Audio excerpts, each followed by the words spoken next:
الله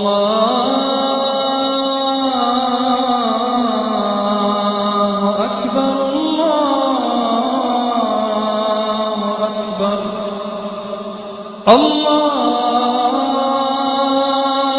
أكبر الله أكبر। এবারে আমাদের এই অনুষ্ঠানের শেষ প্রশ্ন ডক্টর, যার টপিক যাকাত, যে এই দুইটার মধ্যে পার্থক্যটা কি, সদকা এবং যাকাত? সংজ্ঞা অনুযায়ী যাকাত মানে বিশুদ্ধ করা, বৃদ্ধি করা, এর মানে মহত্ব এবং আশীর্বাদ। আর সাদকার মূল আরবি শব্দ হচ্ছে সিদ, যার মানে আন্তরিকতা, অর্থাৎ আল্লাহ সুবহানাহু ওয়া তাআলার প্রতি বিশ্বাসে আন্তরিকতা। এখন ইসলামিক শরিয়া অনুযায়ী যাকাত এটা হচ্ছে একটা বাধ্যতামূলক বার্ষিক দান। যেসব মুসলিমের সঞ্চয়ের পরিমাণ বা উদ্বৃত্ত সম্পদ নিসাব লেভেলের উপরে আছে, সেটা যদি তার কাছে 1 বছর থাকে তাহলে সেটার উপর প্রতি বছর 2.5% যাকাত দিতে হবে। আর সাদকার ব্যাপারে যদি বলেন, এটা একটা ঐচ্ছিক দান। যাকাত দেওয়াটা আল্লাহর ইবাদত, আল্লাহ তাআলার আদেশ মেনে চলা। সাদকা দেওয়াটা আল্লাহর ইবাদত, আল্লাহর আদেশ মেনে চলা, তবে এটা ঐচ্ছিক। যাকাত আর সাদকার মধ্যে প্রধান পার্থক্য হচ্ছে যাকাতের ক্ষেত্রে কিছু শর্ত পূরণ করতে হবে। 1 নাম্বার, এটা হতে পারে বিশেষ কিছু জিনিসের উপর, যেমন হতে পারে স্বর্ণ, রৌপ্য, স্বর্ণ বা রৌপ্যের অলংকার, পণ্যদ্রব্য, হতে পারে ব্যবসার কাজ, কৃষিদ্রব্য, গবাদি পশু, এরকম বিভিন্ন জিনিস। সদকার ক্ষেত্রে আপনার কোনো সম্পদ থাকতে হবে না, আপনি সদকা দিতে চাইলে দিয়ে দিতে পারেন। আর 2 নাম্বার, যাকাতের ক্ষেত্রে এই সঞ্চয় বা উদ্বৃত্ত সম্পদ আপনার কাছে গচ্ছিত থাকবে পুরো 1 বছর, তারপর দেবেন যাকাত।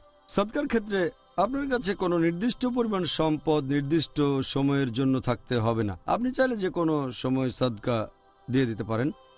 3 নম্বর পয়েন্ট, যাকাতের ক্ষেত্রে একটা নিসাব লেভেল থাকতে হবে। যখন নিসাব লেভেলে পৌঁছাবে, যেমন ধরেন আপনার কাছে স্বর্ণ আছে 85 গ্রাম, তখন দিতে হবে যাকাত, অথবা রৌপ্য 595 গ্রাম, এর কম হলে যাকাত লাগবে না। সদকার ক্ষেত্রে সম্পদ যাই হোক কম বা বেশি, আপনি চাইলে সদকা দিতে পারেন।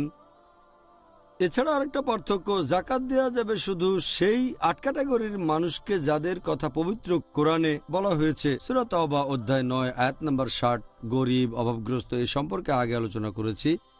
সদকা যে কাউকে এটা দেয়া যায়, যাকাতের ক্যাটাগরির লোকজনকে দেয়া যায়, ক্যাটাগরির বাইরের লোকজনকেও দেয়া যায়। সদকা দেওয়ার ক্ষেত্রে কোনো রকম বাধ্যবাধকতা নেই।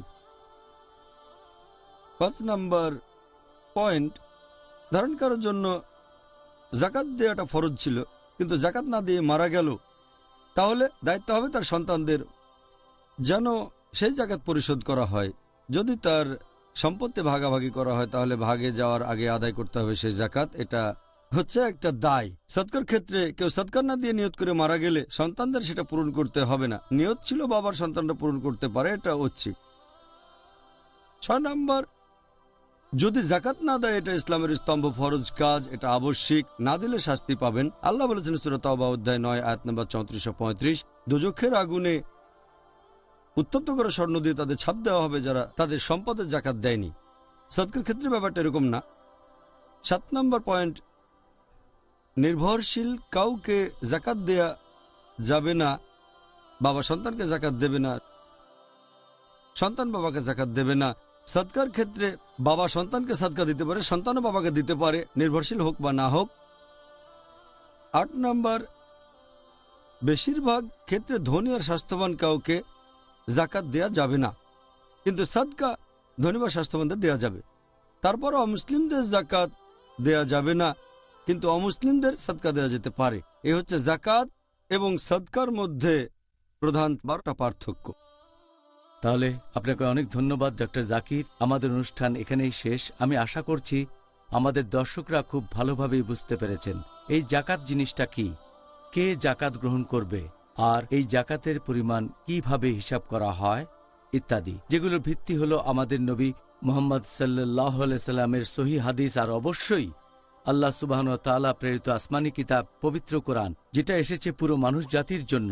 জাযাকাল্লাহ খায়ের ওয়া ইয়াকুম ডক্টর জাকির। তাহলে ভাই ও বোনেরা, আমরা আমাদের এই অনুষ্ঠানের শেষ পর্যায়ে চলে এসেছি, আর আজকের অনুষ্ঠানে আমরা চেষ্টা করেছি আপনাদের পাঠানো গুরুত্বপূর্ণ সব প্রশ্নগুলো নিয়ে আলোচনা করতে, যেগুলো আপনারা পাঠিয়েছেন ইমেইলে এবং অন্যান্য বিভিন্ন পদ্ধতিতে, যেমন পোস্ট করার মাধ্যমে। আমরা আশা করছি আর দোয়া করছি আল্লাহ তাআলার কাছে যে আপনারা যেন এই অনুষ্ঠান দেখে দারুণভাবে উপকৃত হন। নিশ্চয়ই আপনারা উত্তরগুলো বেশ উপভোগ করেছেন। আজকে আমাদের এই অনুষ্ঠানে রমজান আর ডেট উইথ ডক্টর জাকির